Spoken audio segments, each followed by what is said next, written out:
Well, hello everybody, and thank you so much for tuning into my Magic Sheet tutorial video.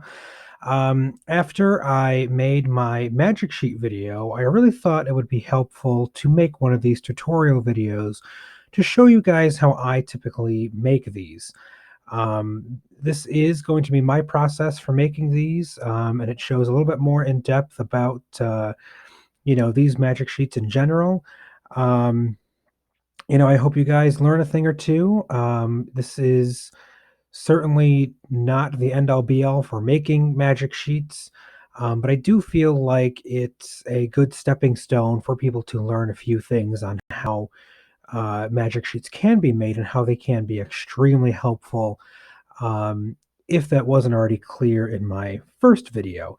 So I hope you guys enjoy this. I'm going to be using a older show file, not older, but a show file from the past that I have made that does not have a magic sheet yet. This is going to be using my show file from October, from the Grapes of Wrath out at Suna Fredonia. So I do hope you guys enjoy, and here we go. Start off with our blank screen here in our ETC Eos offline editor software.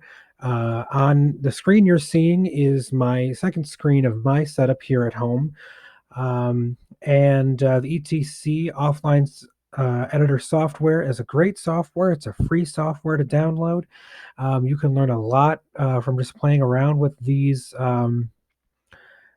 programs. Unfortunately, you can't see a lot of what you're doing, but you can learn a lot of the keystrokes, and you can do a lot of pre-programming before you go in to a setup, which I have done a lot, and it has come in extremely handy many a time. I have made many a magic sheet at home before I go into the space to actually start my queuing process. It has helped me so much, and I'm so thankful for all of these softwares. So the first thing you're going to want to do when you open up a new window is you're going to want to click on your plus sign here. And the first thing I like to do is I like to go through and label all of my groups. And this will come in handy later on, and I will tell you about that when we come to it. So we're going to want to go to our group list display, and that's groups right down here. And then you'll see my groups that I already made in this program. So we want to label these groups here because when we go through and we make our groups on the magic sheet itself, we'll actually be able to, the labels that we make will pop up on certain buttons that we make when we label them a certain way. And I will show you exactly what that labeling is when we actually get into the magic sheet. So for right now, we're going to go through and we're going to label each of these groups based off of the paper magic sheet that I made for this show. One of the things I always had on my magic sheets that I've picked up from a couple different people is that I would list out the groups I wanted to make before I get into the space. So maybe after the first or second day of hang, when everything's working properly, I would grab my master electrician, or I would grab my board op for the show, or my programmer for the show, and we would record our groups and we would go through and label them real quick so we knew exactly which groups we had, and would make it a lot easier when it comes to making the actual magic sheets. So I'm working on the obviously the offline editor, and this utilizes keyboard shortcuts. So as we go through, I am going to teach you a little bit about each keyboard shortcut as we go. So one keyboard shortcut is the group button, which is a normal button on an EOS family console. And that group button would typically be on the console itself. It'd be a physical button. We don't have that, however. The shortcut for group is G.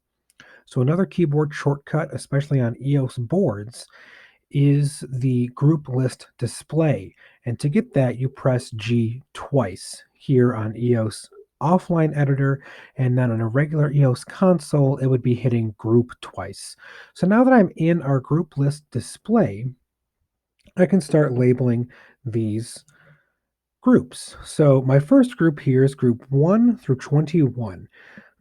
And then I look on my magic sheet and I see that is my front light warm. So I'm going to go 1, I'm going to go group 1, L, which is label, and then I'm going to type in the name of the label I would like that to be. So this label is going to be front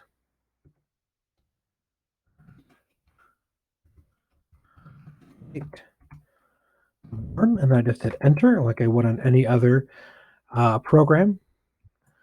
And next, I'm going to do group 2, which is going to be my cool front light. So I'm going to go G2L,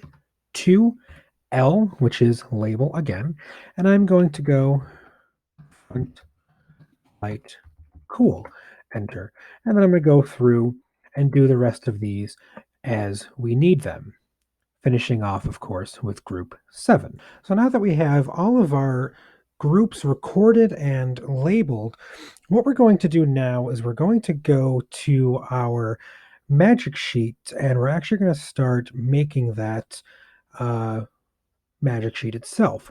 So to get to a new tab, we go down here to the plus sign, we click that, and we come up with our displays again, of course, and we're going to go to the Magic Sheet tab, which is listed as Magic Sheet tab 3 right here. We're going to click that, and then we're going to come up with this screen where you can click an existing Magic Sheet if you already have one going, but we're going to go New Magic Sheet. And then you come up with our nice grid so we can actually start making the Magic Sheet itself. First thing you're going to want to do is you are going to want to think about what kind of magic sheet you're going to want to make. And there's a couple different magic sheets that you can really make and that you can think about making in general. So the kind of magic sheet I typically like to make is one that has just a bunch of buttons for systems. And I made and used that kind of magic sheet when I was my own uh,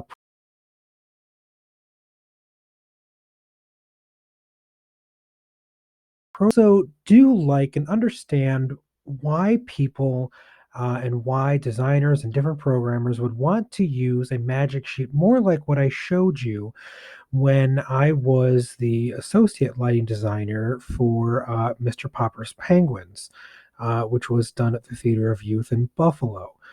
Um, that one had a combination of both buttons for the groups and the individual channels themselves. Really, it all depends on the type of show you're going to be designing. Um, Sometimes you are going to want to be able to click individual channels so you can focus down easier, or you're going to want to be able to have all of your systems readily available all at once. Or it could just be again, it all really comes down to personal preference. I might have mentioned it in my last video, but when I was working on Carousel out at the high school in Fredonia, I did my system magic sheet was very useful, and then I had a paper magic sheet for when I needed to call out individual channels. So I actually use a combination of my console magic sheet and my paper magic sheet when we're going through. So again, it all depends on the person. It really depends on, it really depends on personal preference and what's going to work best for the show you're working on. And you as a programmer, you as a young freelance designer who might not have your own programmer yet, everything, this might help in the future or it might help right now. It all depends on what's going on, the show itself, and your personal preference. Um, so, what I'm going to show you here is a combination sheet, if you will, where I am going to have all of my channels listed individually and then I'm going to have buttons for the groups themselves. So the first thing we're going to do is we're going to come over here. Oops, sorry. We're going to come over here to our far right panel here, and we're going to look for the channel button. And you can see it here. If you hover over it long enough, it'll come up as channel button. So we're going to go channel button, and we'll start with our channels first. And I'm going to set this up in a very similar way to my paper magic sheet, but there are going to be a couple differences just because things don't need to be there that would be there on the paper magic sheet. And I'm going to switch things around just a little bit. So we're going to start off with first my front light warm, and I had 21 lights for my front light warm in that system. So we're going to go here. We're just going to place that down anywhere. And before we keep going, I'm going to change the text and the color and all the attributes of this button. And as you can see, when we first place this down, we can move this button around to anywhere we want. We can resize it as big or as small as we want. We can even rotate it if we wanted to. We can rotate this. We can have a lot of fun rotating this all day. And on this display itself, we can even zoom in and out quite a bit depending on where you um, are going, where you have your mouse click. So right here, I'm zooming out from the center, of course. And then if I zoom out over here, I'll be zooming out more towards the button itself. So all of these zooming and dragging the magic sheet around are done with your mouse. Most consoles obviously have a mouse attached to them, so you can click different things. Or if you have a touch screen, you can move it around with a touch screen. If you are using a mouse with a trackball to zoom in and out, you use the trackball itself. On a PC, you are scrolling towards you to pull the magic sheet out to zoom out. And to zoom back in, you're scrolling away from you. So that's zooming in and out. And then when you want to move the magic sheet itself, you click down the trackball and you can move the magic sheet around itself. And all of this is true when you're actually in the magic sheet display. When you're actually going to be using it, you can do the same thing. You can zoom in and out, and then you can click and drag as you see fit.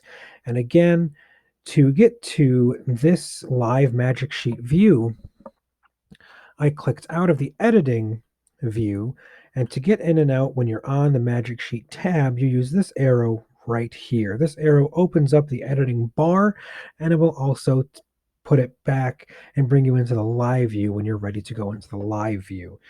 So we're going to go back into the editing view, and we're going to mess with the attributes of this button just a little bit because I like to change the appearance. I'm not a big fan of just the default text that comes up. I have a text that I like to change it to. So I'm going to change that right now. And we're going to go over here to font. And I'm going to search for my favorite text, which is Georgia. And I'm going to change the size just a little bit. Unfortunately, that is not the correct one. So what you're going to want to do is you're going to want to scroll down to field 1 and target name, and you can change everything from there.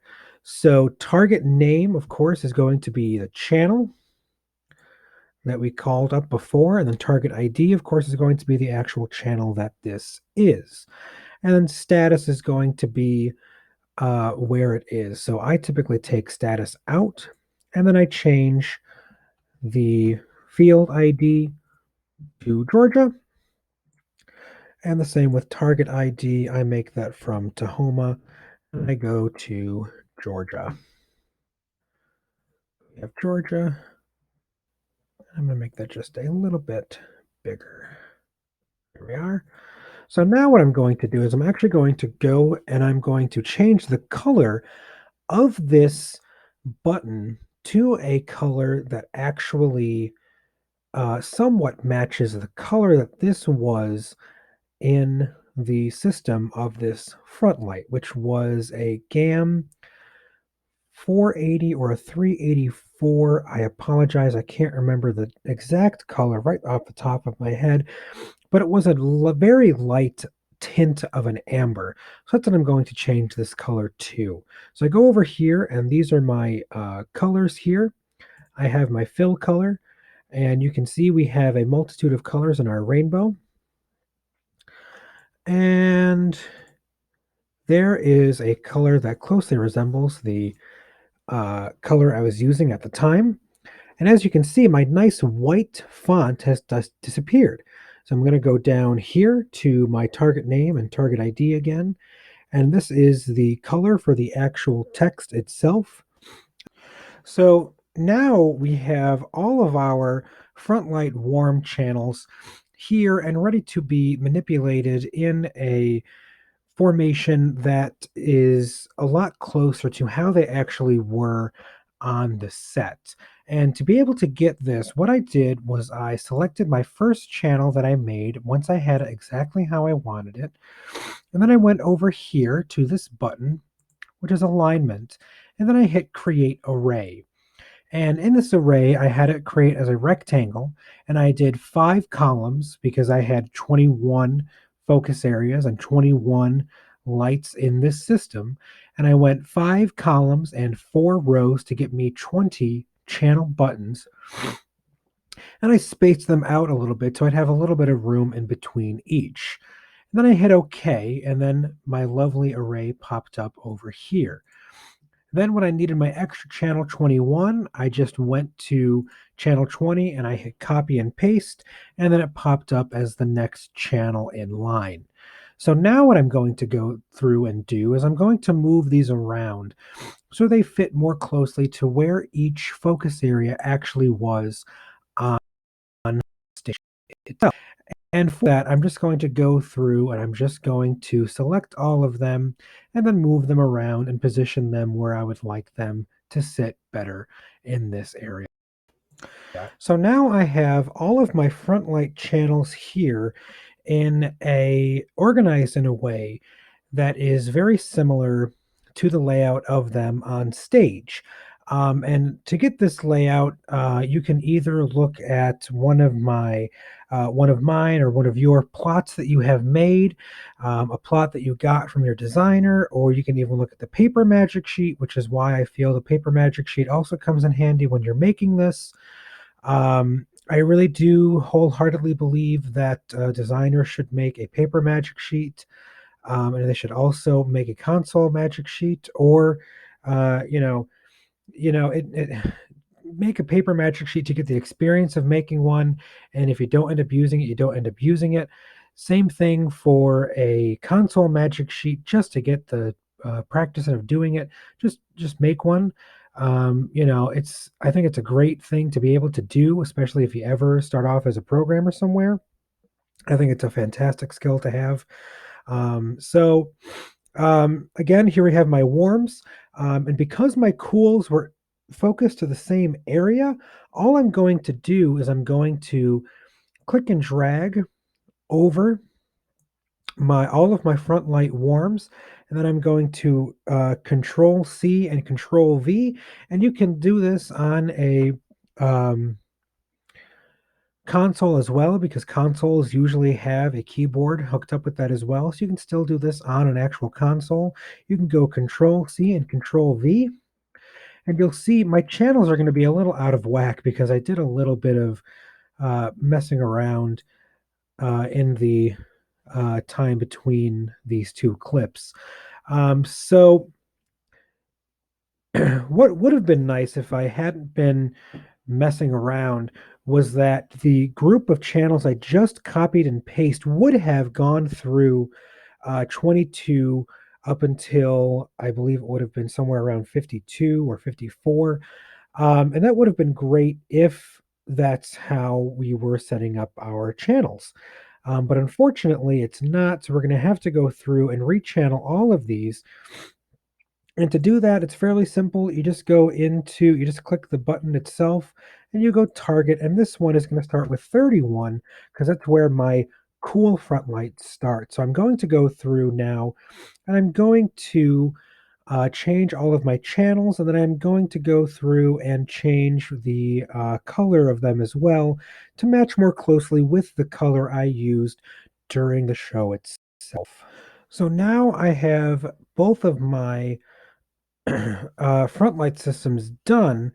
Um, and what I added here was a couple dividers in this sheet just so I can clean things up a little bit and make things look a little bit neater when it comes time to actually use this. So what I'm going to do now is I'm going to make a couple of group buttons that are going to act as both just that, a group button, and they're going to serve as labels for these boxes themselves. So to do that, we come over here to our nice little panel of options here, and we find the group button, which is the G up here. We place it where we would like it to go. And you can see it defaults to group 1, and that's going to be just fine for what we want this to be. However, we don't want it to say group 1, so we're going to change that. So we're going to come down and we're going to get rid of target ID. We're going to change that to none. And then on target name, we're going to change that to label. And that label is what we put in earlier on the group list display. And that's why labeling your groups beforehand can come in so handy if you're ever going to make a magic sheet like this, or even one like I made for carousel. You come in here, you make your group, you make your group labels, you label all of them. And then when you come into your magic sheet, you just hit label and then it'll pop up automatically. So I'm going to make this label and you'll see it'll change to label down here. And the actual name of that group will not show up until you go to the live version of the magic sheet itself. So we're going to change this again because I like the look of Georgia text for all of my things. We're going to make the text just a little bit bigger as well for when this is in the live view. And then we're going to change the color of the label just because I like the look of that just a little bit better, and I think I'm going to make this a black text label. And then once we go into the live view, we can see it's doing its best to pop up as front light warm, but the button itself is a little small. So we're just going to resize this like I showed you before. And then there you see it says front light warm. I'm going to pretty it up a little bit. I'm going to bold it. I'm going to italicize it. Maybe I'm going to underline it. But for right now, I'm going to copy and paste this, and I'm going to place it into the next box because that'll pop up as group 2. You can see right here, it is group 2. And that'll, of course, pop up as the front light cool when we go back into the live view. So because I want to do the same thing to both of these group buttons, I want them to be bold, I want them to be underlined, I'm going to control click these at the same time. And I'm going to come down to where the text is that I used before. I'm going to come down to the options to bold it, and I'm going to underline it as well. So now when I go into the live view, you can see it's now underlined, it's bolded, and when we click these, it'll actually come up as group 1, and then everything in that box is also selected, and the same thing here with pool or group 2, everything is then selected. If you're looking to select individual channels as we go through, of course, you can do that as well. If I had a touch screen, you'd be able to just go bing, bang, boom, and select each channel as you go. Or if you're looking to do a whole group, like you want 1 through 10, you can just click and drag, and there you have 1 through 10. I have seen this type of magic sheet, and I have seen the type of magic sheet I made for Carousel in use many a time. I have used these many a time. It makes designers and programmers so much faster, and that is a very important tool when we are in the design process, is to just be as fast as possible and get things done as fast as possible. So I am going to go through and finish up making this magic sheet as is with the rest of my systems. I'm going to make two squares for my high sides. I had a set of stage right high sides and a set of stage left high sides. One set was a set of LEDs, and the other set was just a plain gel in regular Source 4 conventionals. So that's how I'm going to make those. Then I'm going to make my backlight as well. And then I'm going to show you guys a few macros that I like to make, and I'm going to show you a how the um, groups can be done. And I think this is a really handy way to do groups in this magic sheet. It's going to be the system we used for Mr. Popper's Penguins. This system can be used throughout the whole magic sheet. You can put a picture of the set in this whole magic sheet if you would like to.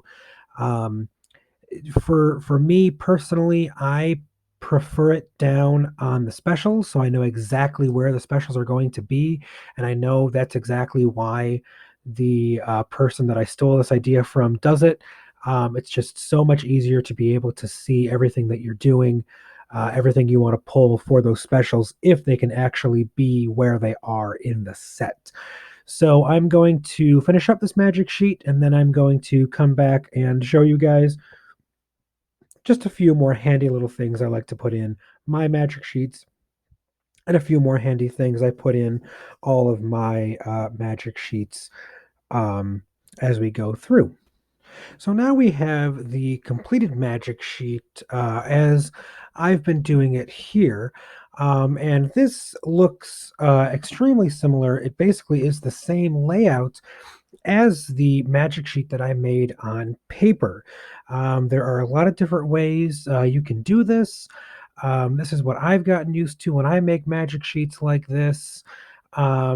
So it's just, again, what I've gotten used to. There are a lot of different ways you can do this. It all depends on your personal preference when you're making these. So you can experiment and do whatever you want, but again, this is my way of doing things. So that's how we're going to go about this video.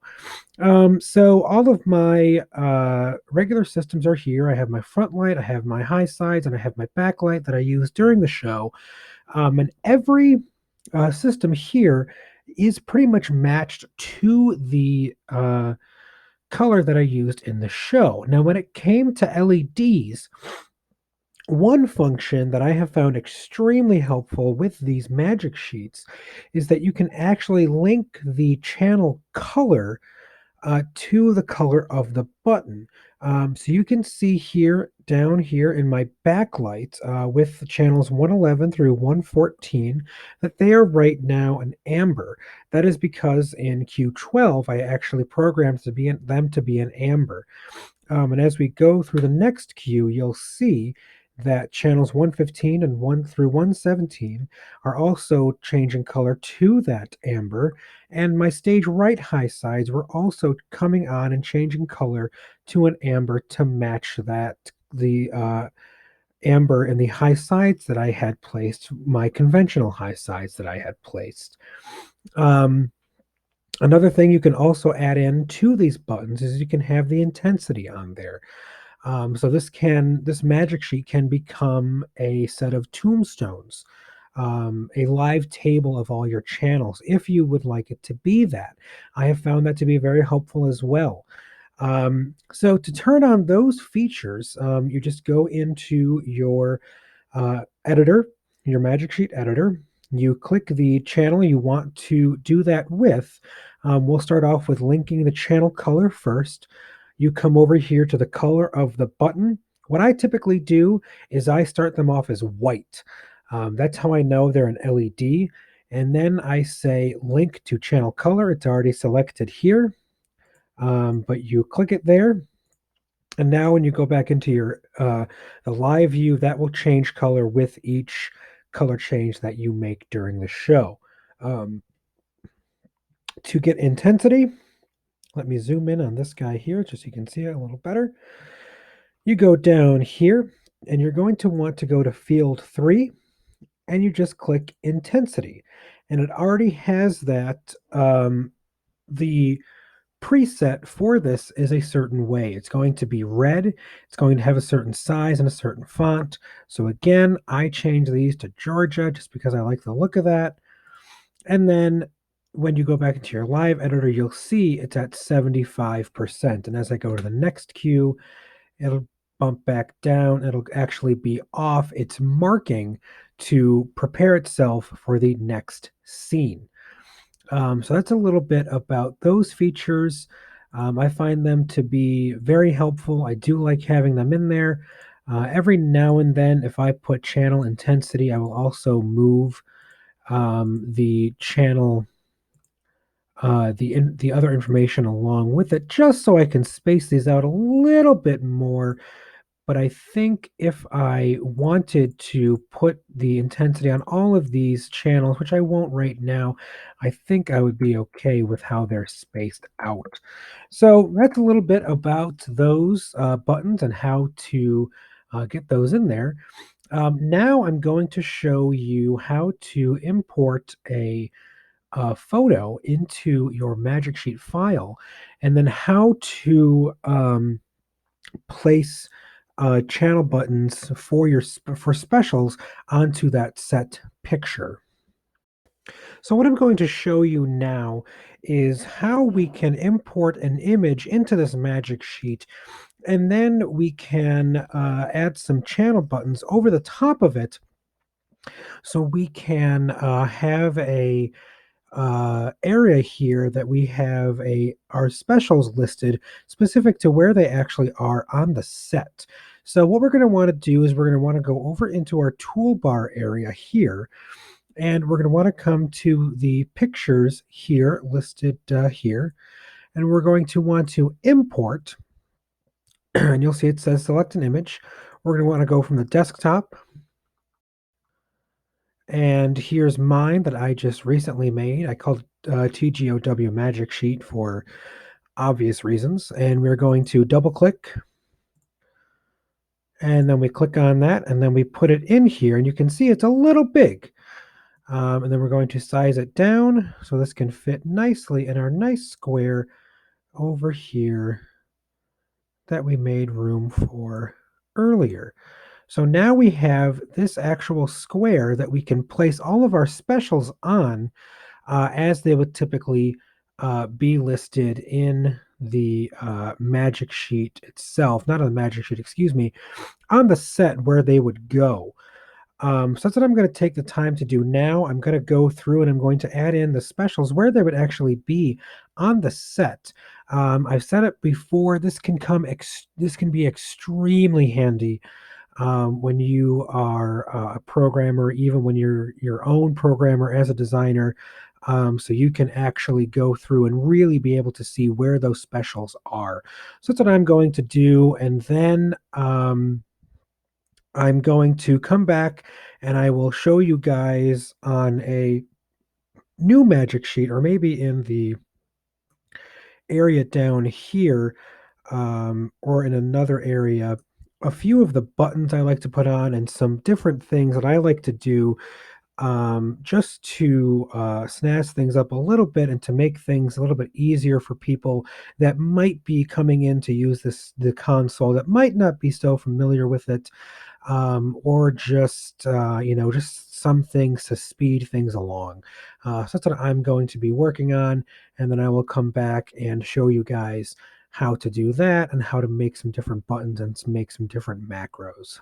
So what we have here is we have my completed set in the Magic Sheet itself, and we have the specials that I use throughout this show pretty much placed where I would put them. And what I'm going to do now is I'll just quickly talk you through each of these specials and where they were during the show and how I would use them. So we'll start down here at the very bottom. We have channels 221 and 222. those are actually two of my two river specials that I used. This show used a made mention of a river, and characters actually went swimming at points during the show. So we built an actual river in the theater we were using, and we had the actors swim in that river during points of the show. Up here, these should be different channels. I apologize. Let me change them right now. These guys were, however, my rain specials, and they were used exactly as it sounds they were used. We had to make an actual thunderstorm in the Marvel Theater, and so we had a rain trough that was made by one of our lighting majors who just was put on this as a special project. Huge shout out to Joseph Fisher. If he ever watches these videos, thank you so much for everything you did on this show. Those two specials were used to light up that rain as it fell on the actors that were in the river at the time, and as actors walked through the rain as well. Up here, channel 241 was a Source 4 conventional on a boom that was used for sunrises and sunsets. It was a great effect. It worked absolutely beautifully. Um, my systems here, 181 through 184 and 191 through 194, were transitional lighting. It was They were four source four zooms, a total of 8 zooms, each with a different gobo. Each system with a different gobo, I should say. One was a uh, foliage breakup. The amber was a foliage breakup. No, it was a geometric lines. Excuse me. And the blues were a gobo that I have come to love called Moonlit Leaves. And they were used throughout the show for different transitions. I used these in place of blackouts because I really do feel that a blackout can sometimes pull the audience out of a show. And I really like it when a show is oiled enough that we can have seamless transitions. Me as a designer, I like to light those transitions with this transitional lighting. I picked that up from my lighting professor at Fredonia. I think it's a great system. It keeps people engaged. I've seen it done a lot of places, and I really do believe it just keeps people engaged more. Of course, I understand when blackouts have to happen, they have to happen. I work with what I got. I'm very easy to work with. When I can have these transitional looks, I think it's amazing. But of course, I understand when it calls for a blackout has to happen. Obviously, in some tense moments, you need a blackout for, different things to happen. 331, they were two signs that came in. One was a gas station, one was a sign for the weed patch camp that the family was coming into at the time. And then 172 and 173 were textures on the back wall that I had placed just to highlight the back wall a little bit and to show a little bit of texture on there. So now I'm going to make a couple macros and show you guys how to make these macros that I would use during the shows. And again, to make things just a little bit easier for people, I'm also going to show you a few different things that I would do, that I would use in a magic sheet, just to make things faster for programmers and things easier for people that might be coming into the space to use this for whatever reason. So on to macros, different buttons. So here we have our completed the Grapes of Wrath magic sheet. Um, and something I'm going to show you guys now is how to make a couple quick macros. Macros are a process that do a lot of commands at the same time. I think they're very handy little tools. I'll probably say that about a million times as I'm making this. I already have some macros in the show file. So what I'm going to do is I'm going to show you those macros, and then I'll show you how to record one and then how to throw them onto this magic sheet so they're very easily accessible. So the first thing you're going to do is you're going to go into the macro editor, and the keyboard shortcut on EOS offline editor is M. So to get into the macro editor, you press M twice, so it's MM, and then we're here in our macro editor. I have a whole bunch of macros already here, as I said. Macros 1 through 4 were used for queue lights on the rail as they were needed. Macro 5 is what I'm going to show you how to create, how to recreate that. That was my channel check macro. And then macros 11, 12, and the rest of them were safety lights that we needed to put on, that we had up in our spot booth that the stage manager could control from her RVI interface, um, that would tell the actors if it was safe or not to walk on the river platform, because the river platform that we had actually had a trap door that would slide open and closed. And so at some points it was still closing when the actors were close to having their blocking on it. So if it was unsafe to walk on it at that point, the stage manager would turn on the red light that the actors could see, and it wouldn't affect anything else going on stage. And then, of course, when it became safe to walk on it, she would turn on the green light, and the actors could proceed as normal. Um, so, some of these macros were a little picky. The macro 21 and 22 worked out perfectly, but unfortunately, I think my original macros were like 31 and 32 for the red light on and off, but they would not work properly. And this happened to me a couple times. So what I ended up doing was I just put them up in macro 100 and 101, and then they ended up working perfectly. So I don't know if it was something with the system that we were working on, if it was just a bug, or if it was just something I was recording wrong. But when I made these as macro 100 and 101, they worked out fine. So as I mentioned, what I'm going to show you is I'm going to show you how to make a channel check macro, and then I'm going to show you how I typically make a shutdown macro, and I'll even show you how I put my little Emperor Palpatine behind that image. So the first thing you're going to want to do is you're going to want to figure out what macro you want to make. And typically, if I'm coming into a show file and I'm making a brand new show file, I'm making all these macros for the first time. The ones I start with are the channel check macro and the shutdown macros. Those end up being 1 and 2. But here we're going to go with macro 200. So we're going to type in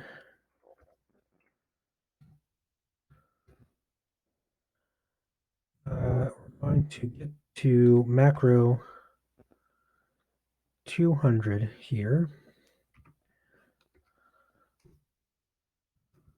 There we go. So you type in macro 200, and typically how this would work is you just type in whatever macro it is you want to record. So again, if this is your first macro you're going to record on this console, you just go macro 1, enter.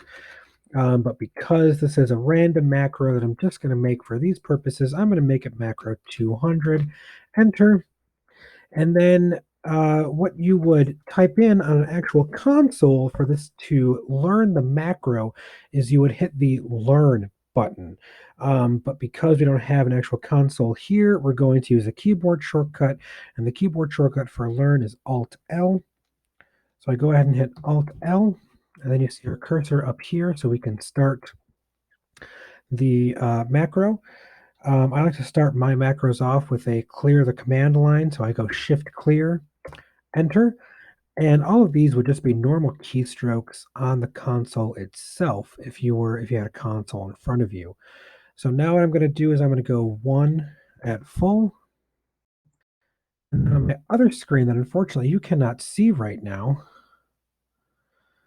and unfortunately I just took myself out of there, so we're going to go macro 100, learn, and we go To the command line, enter. We're going to go 1 at full. And then on the other screen that you can't see right now, we have a bunch of soft keys that you could normally select on the console itself. So if you had an actual console in front of you, you would type this in as if you were actually doing a channel check itself. But because we can't do that, I'm going to find the channel check soft key, and then we are going to be able to record this macro. So on the soft keys in this um, macro editor, it's just check.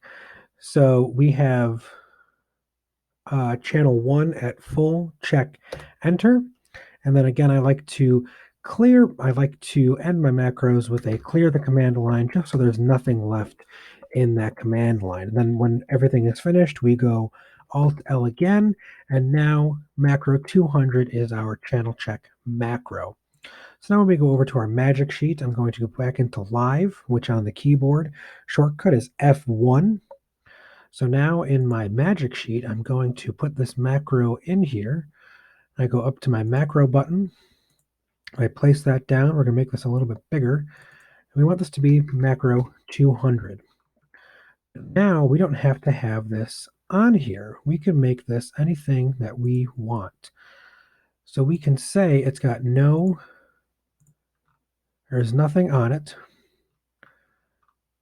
Or we can say call it the label, kind of like we did when we made our groups. So we have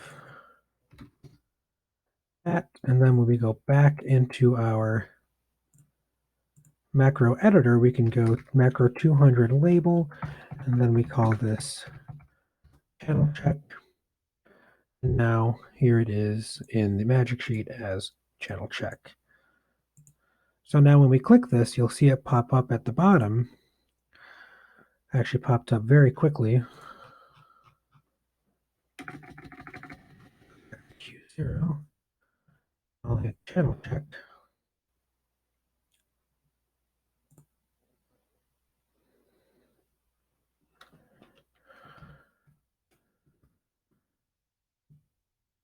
So if you ever mess up when you're making a macro, what you're going to want to do is you want to go into your macro editor, select the macro you want to work with, and then you want to use soft key 4 to delete whatever it is that you messed up. So you want this macro to just read clear command line 1 at full, check enter. Now when we go back into our magic sheet, we hit blind. Now channel 1 is starting our channel check. And then on the keyboard shortcut, it's page down to go through all of your channels. So if you are like me and you also use this to create shows in a theater as a freelance designer, you sometimes use these keyboard shortcuts all day. So it comes in handy when you know all of them. So page down is the next button, and page up is the last button in these with channel check, and if you're ever using next and last at all. When your channel check is completed, just hit backspace. Backspace is the clear. And if you shift backspace, that will clear your whole command line when you have something going. And if you hit shift U, that will save your show file, will save your current show file. So now what I'm going to do is I'm going to show you guys another macro I always like to make and how I usually put it in my magic sheets. I'm also going to pretty up my channel check button real quick. And to do that again, we go into our magic sheet editor here. We click on the button we want to manipulate here. And we're just going to change the color of this just so it's a little more pretty to look at. I typically do this with a lot of my magic sheets, just give something a little color, a little flash, just so it has a little bit of character to it. Make a little bit smaller just so the text fits in it better. And then what typically happens with mine is they end up in a category by themselves over in this area. And I didn't show it earlier, but to get a nice section in my magic sheet, I typically use the square tool or the rectangle tool, which is over here in your toolbar.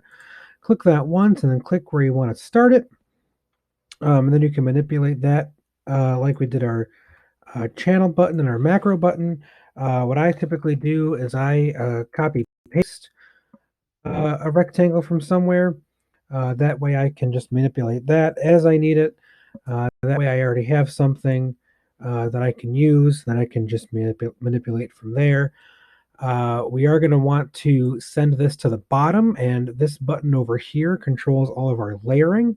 So we're going to send that square to the bottom just so it's easier to get to it, and I'm going to make it the full length of the other sections of our magic sheet just so everything is a little more even. I'm going to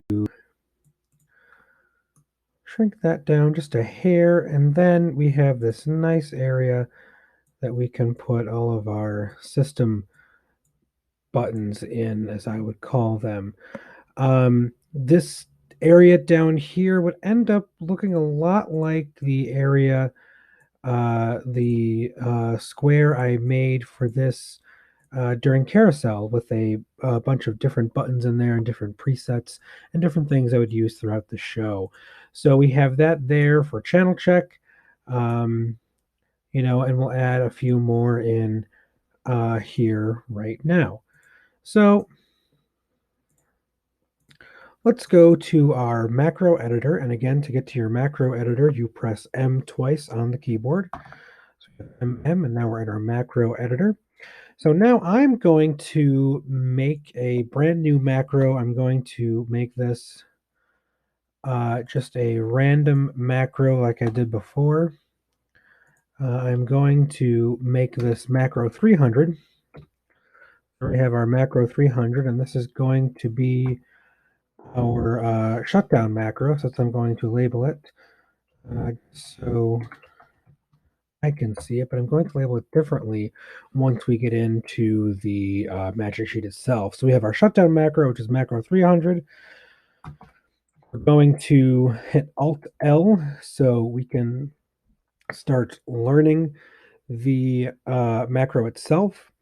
And then we are going to go and type in our commands for the macro itself. So we go on keyboard shortcuts, it's Shift Backspace for a clear command line, Enter.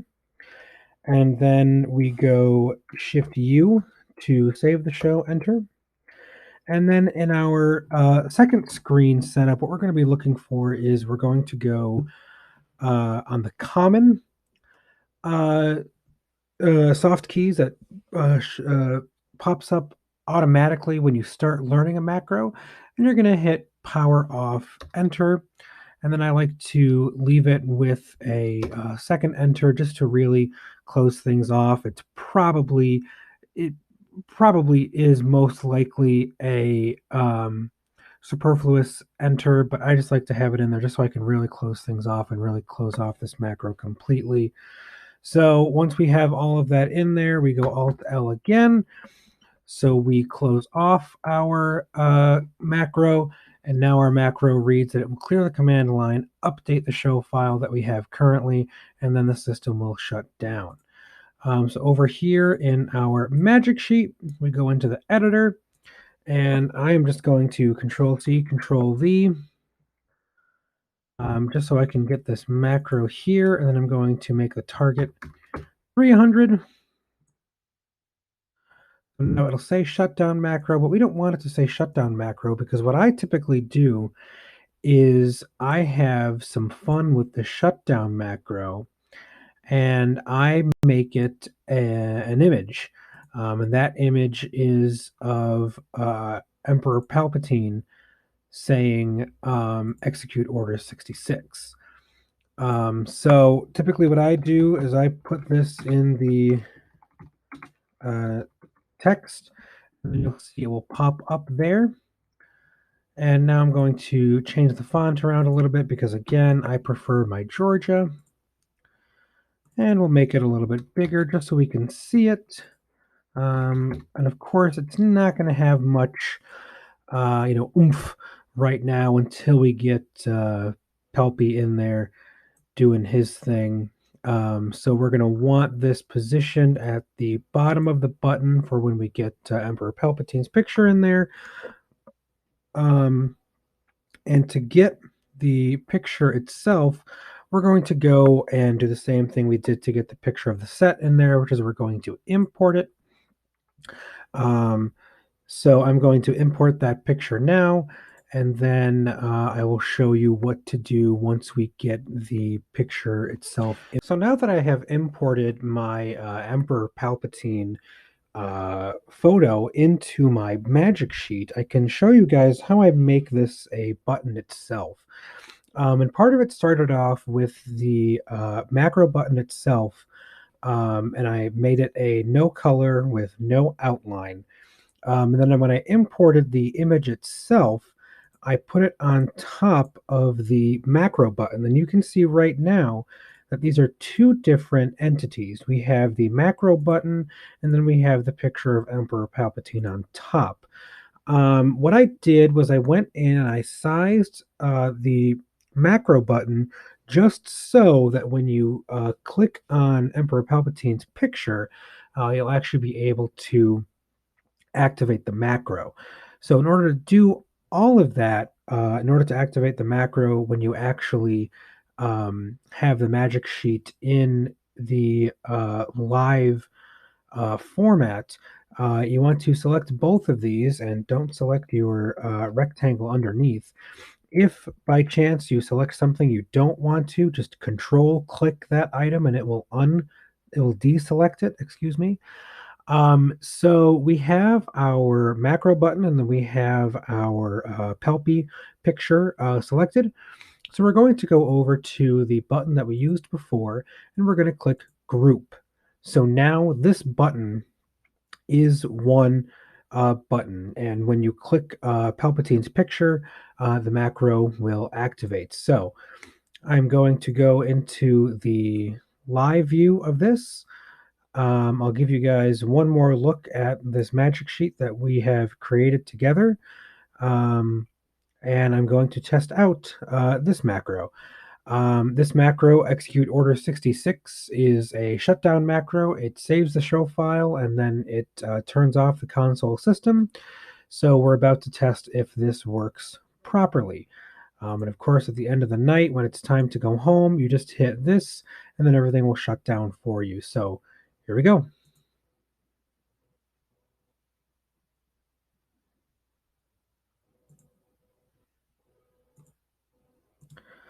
And unfortunately, it did not work properly. So let's ungroup these real quick. And make sure I'm going to macro 300. And make sure macro 300 is what it should be.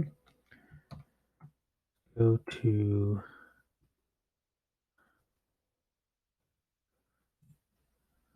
go through and go to soft keys.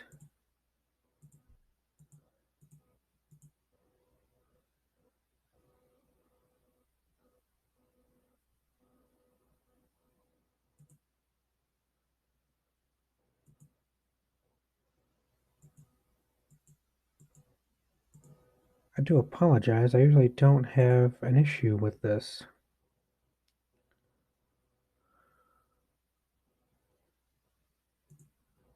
It should just be power off.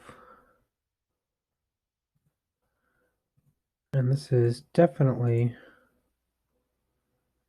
maybe I don't have it in the right area. Let's see what I did, shall we?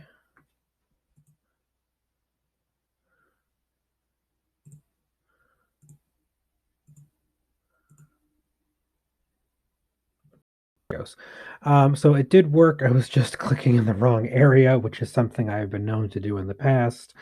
I do apologize for that. And now, as we watch my desktop background of a slideshow of my uh, final main stage production at SUNY Fredonia, which was The Grapes of Wrath, how fitting the ending of this video is. I would like to thank all of you for tuning into this video. It has ended up being one of my longer videos so far, but I really cannot thank all of you enough for sticking with it. I really do hope that you have learned a few things, and I hope that you go out there, and if you're a designer or a programmer or a young lighting person or even a scenic person or anybody just getting into theater, that you go out and try this. Just to do it, just to get the experience. Again, I think it's a great, amazing tool to have at your disposal, that you can make these magic sheets and you can edit them quickly and you can work quickly with them. So again, I really hope you enjoyed this video. Um, Hopefully I'll be sending out more videos in general in the coming weeks. So again, for probably the millionth time, thank you so much for tuning in, and have a great day. Bye.